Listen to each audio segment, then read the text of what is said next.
Ariella was 6 the summer we found Canobie Lake Park, New Hampshire, about an hour's drive from our home.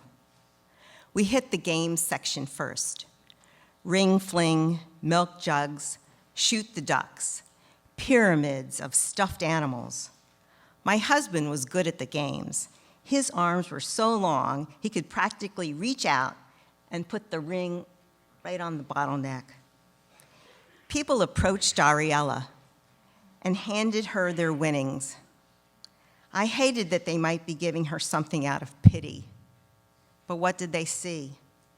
A slight wisp of a girl, blonde curls, dark glasses, arms waving in no particular direction. Ariella leaned to one side of her wheelchair. A toddler ran up to get a closer look. His mother grabbed his arm and pulled him away, averting her eyes.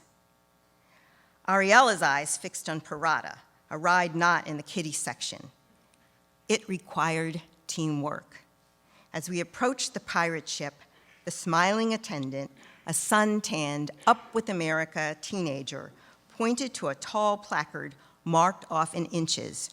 Anyone whose height was in question was asked to stand by the chart with its bright dividing line between tall enough and too short. She can't stand, I told the attendant as we rolled Ariella up to the gate, but she's definitely that tall. The attendant looked at Ariella with a puzzled expression. He strained to maintain his grin. Can she hold herself upright in the seat? Oh, sure, I said. Ariella propped herself on her tray table.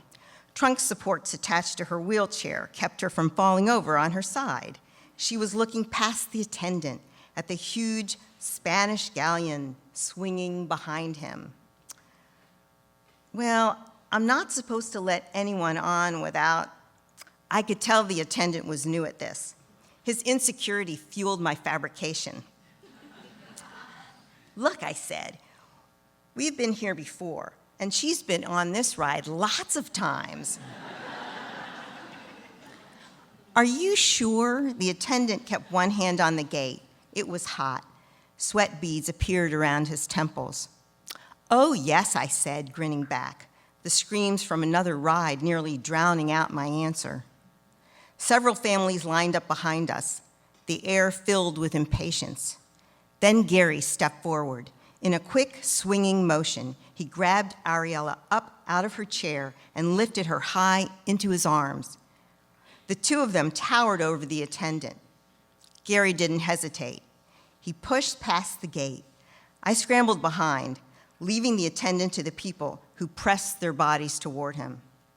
I pulled out a square of non-skid vinyl from my back pocket and placed it in the middle of the hard wooden bench.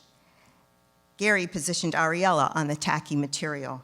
She sat wedged between the two of us, tilting to her left side.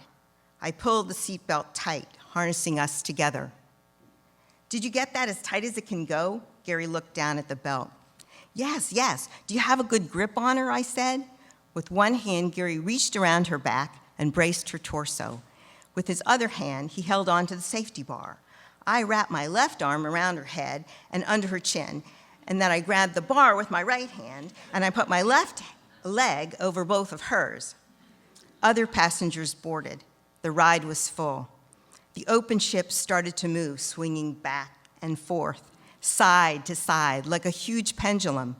Slowly, the speed and arc increased until I thought I'd fall out of the boat and take Ariella with me. I clenched my teeth for the wide, fast swings and caught my lunch coming up in my throat. We bounced up in our seats and then pounded back down on the hard bench as we swung downward. The force of our descent threw Ariella's head back. She looked skyward, beaming. I was sure she'd get whiplash. There were no breathers before we swung up again on one side, then down and up on the other. My stomach lurched. I swore to myself, this is my last ride ever. Ariella's eyes were wide with delight. Without a strong sense of equilibrium, she had no fear of falling. Her whole body was laughing. Gary was screaming. I'd never heard him scream so loud. the ship swept us up again. Whoa! Everyone was shrieking. We were flying, soaring above the park. Whoa! Everyone shouted together. Whoa! I heard myself squeal. We all yelled as the ship made its descent. The three of us screamed a long, heart-thumping scream that went on and on without stopping to breathe, ready to go again. And for that moment, we were just like everyone else. Thank you.